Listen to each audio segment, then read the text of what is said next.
परमात्मा कहते तुमने उस दरगाह का मैल नहीं देखा, धर्मराज के तिल तिल का लेखा, एक एक पाई का हिसाब आपने चुकाना पड़ता है। और इस जैसे अभी आपको बताया कि पहले इस अज्ञानता में आपने कितनी गलती कर दी और कितने अपराध बन गए। कसाई तक का भी उदाहरण दे रखा है कि सदना नाम का कसाई था और वो भी अपने जॉब को छोड़ना नहीं चाहता था। कदे भूखा मर जाऊं मैं और क्या करूंगा, भगवान संतों का ज्ञान सुना पर संत से मिला सदना और प्रभावित हुआ, सारी बातों को स्वीकार किया, लेकिन रोजी रोटी फिर अड़ गई आगे। संत परमात्मा स्वयं आते हैं साधु रूप बना के अपनी प्यारी आत्माओं को सतमार्ग बताते हैं।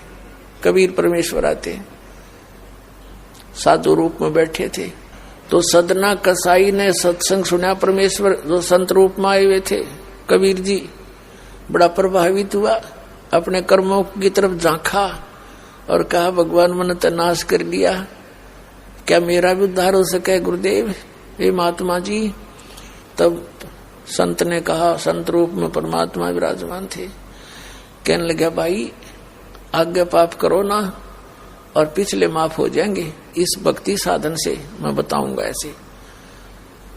वो कहने लगा जी, परमात्मा ने पूछा तू कौन है भाई, कि मैं कसाई हूं जी, मैं कसाई हूं, कसाई सदना कसाई, सदना नाम मेरा सदना नाम है, क्या मेरा मुझ पापी का भी उद्धार हो सकता है।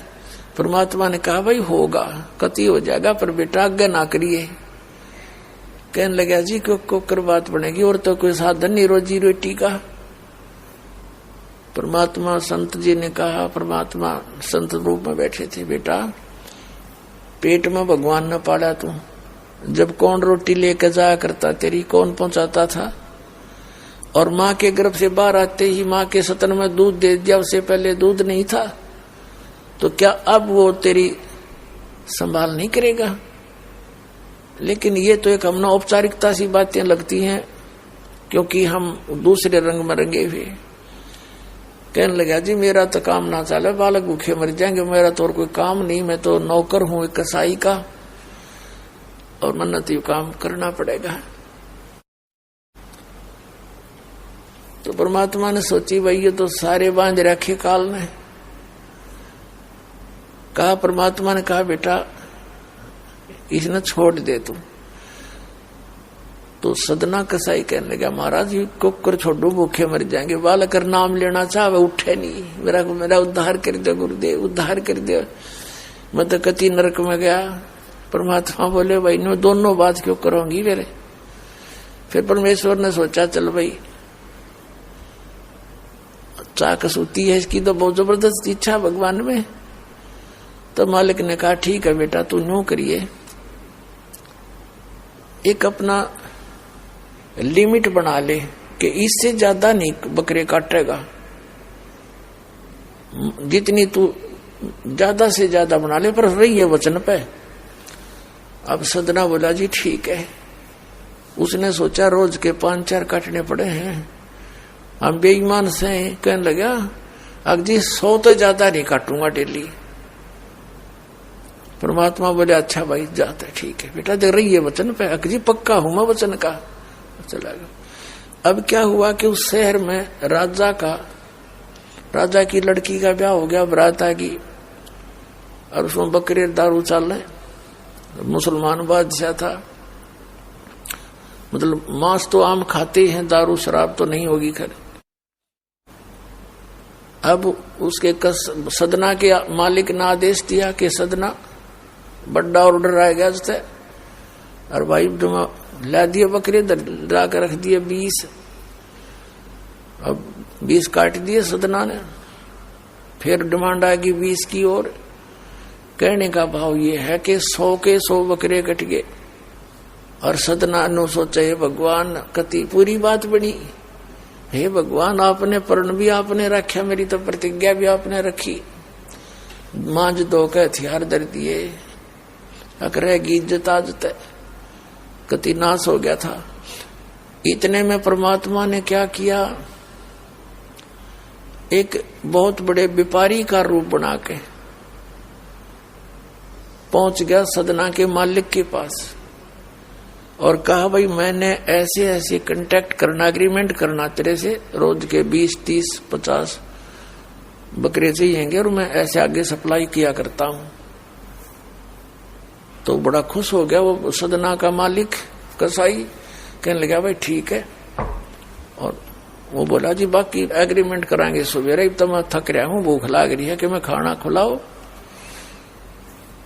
और बढ़िया बढ़िया स्वस्थ बकरे का मांस बनवाना। अब कसाई ने आदर किया नौकर के, सदना इधर आ। अब वो सदन कसाई आ गया, हाँ जी कि एक बकरा काट फटाफट। और बड़ा व्यापारी आया है, बड़ा एग्रीमेंट हो गया है, होगा बड़ी बढ़िया अच्छा। और भोजन तैयार करा, भेज रसोई में। अब सदना के हाथ पैर फूल गए, क्या वह बात बिगड़ गई भाई, तो ना बड़ी बात, आज तो प्रतिज्ञा भंग होगी। अब उसने सोचा कि जब बकरा ना काटूंगा तो यो मालिक नौकरी तो निकाल लेगा, और जब बकरा काट दिया तो वचन भंग हो गया, मेरी तो बात बिगड़ गई दोनों तरफ से। तो उसने सोचा एक आदमी का भोजन बनेगा, तो उसने क्या सोचा कि बकरे के नड़े नड़े काट दूं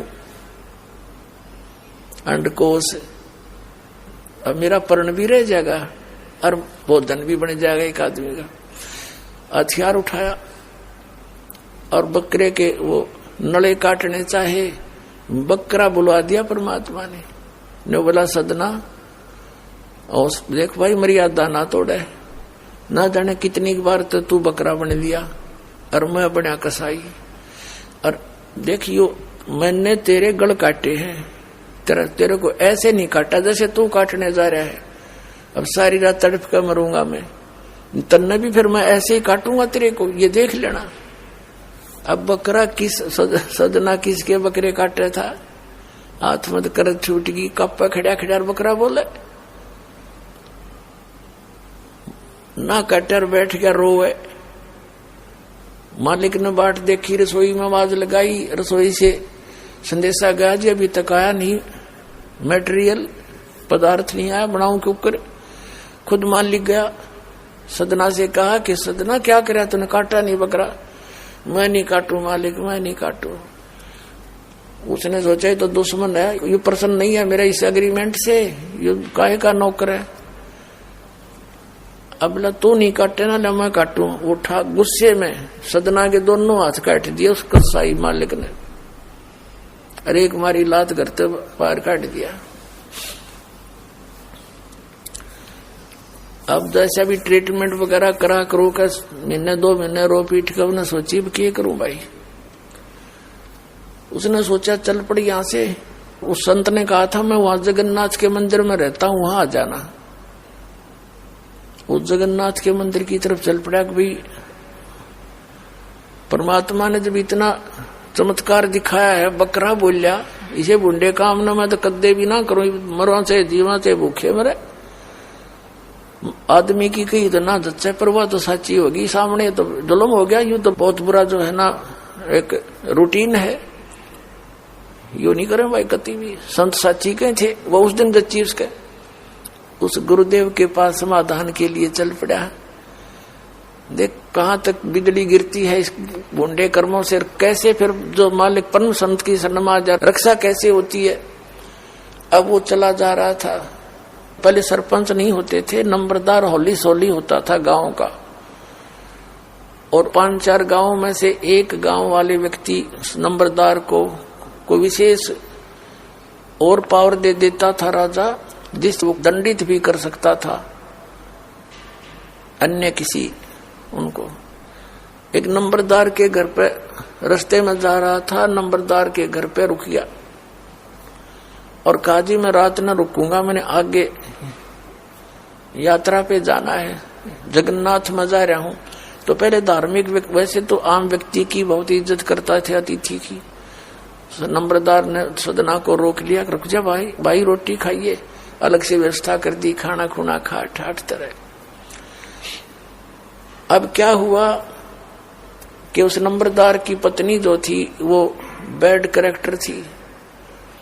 उसने सदना के साथ दुर्व्यवहार करने की चेष्टा की। वह रोने लग गया, माई मैं तो महादुखी व्यक्ति हूँ, रात काटड़ी है, काटन दे तो काट लेने दे, न मैं भी चला जाऊंगा। तो उसने फिर शोर मचा दिया। अपनी बेइज्जती समझ के लोग इकट्ठे हो गए, अक्यों मेरी इज्जत का गाक बने था, पकड़ लिया और वहीं उस शहर के अंदर, साथ में ही शहर था, वहां ले गए। राजा था, वहां का नवाब था, उसके सामने उसको पेश किया गया। उसको सजा सुना दी कि इसको मीनार में चिन दो, भुगत कर मरे। इसको कितना नंबरदार ने इसको इज्जत से रखा और इसने धोखा किया, उसी के साथ पत्नी के साथ दुर्व्यवहार करने की चेष्टा की। और उसकी पत्नी ने गवाही दे दी, जी मेरे ऐसे ऐसे सतन पकड़ दिए इसने। अब मीनार के अंदर खड़ा करके मीनार चढ़वा दिया, बंद कर दिया। अकाब मर जाएगा, चिल्ला चिल्ला के रो पीट के। तब सदना ने अर्ज करी है, गुरुदेव मैं तो पापी आत्मा था, मुझे तो चाहे इससे बदतर मौत मार दो, लेकिन मुझे ये भगत कहे थे कि मंदिर में जावे ढेड और इसे इसके गुरु होंगे, और ऐसा करता था ऐसा करता था। दाता आपके नाम पर बट्टा लग गया, तो मैं तो नीच था, तो इससे भी बुरी मौत मार देते। दाता इस भक्ति की इज्जत रखियो मेरे मालिक।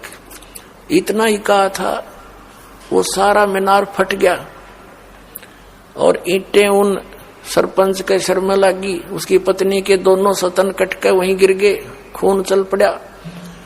और जिन्होंने ये संदेश सुनाया था, अन्याय का फैसला सुनाया था, उनके सर में ईंट लगी जा जाके। और देखा इतना आवाज हुई, आसपास सब भागे आए, देखण आए, और सदना के दोनों हाथ पूरे हो गए, कटे हुए नहीं रहे। बोलो सतगुरुदेव।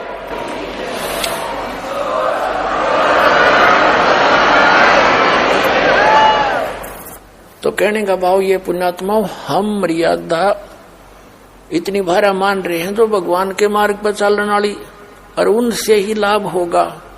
भाई जो गुरु बचन पे डट गे, रकट गे फंद 84 के, कट गे फंद 84 के, रकट गे फंद 84 के। भाई जो गुरु बचन पे डट गे, रकट गे फंद 84 के। वस्तु मिली ठोड़ की ठोड़, मिटगी मन पापी की दौड़। वस्तु मिली ठोड़ की ठोड़, मिटगी मन पापी की दौड़। भरम मिटे मथुरा काशी के, भरम मिटे मथुरा काशी के। भाई जो गुरु बचन पर डट गे, रकट गे फंद 84 के। अब पुण्यात्माओं, सदना जैसे कसाई का उद्धार कर दिया उस परम पिता ने, तो आप का तो कहना है कि है जिस मार्ग पर लग जाओ, तो वही मार्ग, वही परमात्मा और वही ज्ञान, वो समाधान आज इस दास को दे रखा उस दाता ने। इसका लाभ उठाओ, औरों को भी समझाओ, सच से परिचित हो जाओ।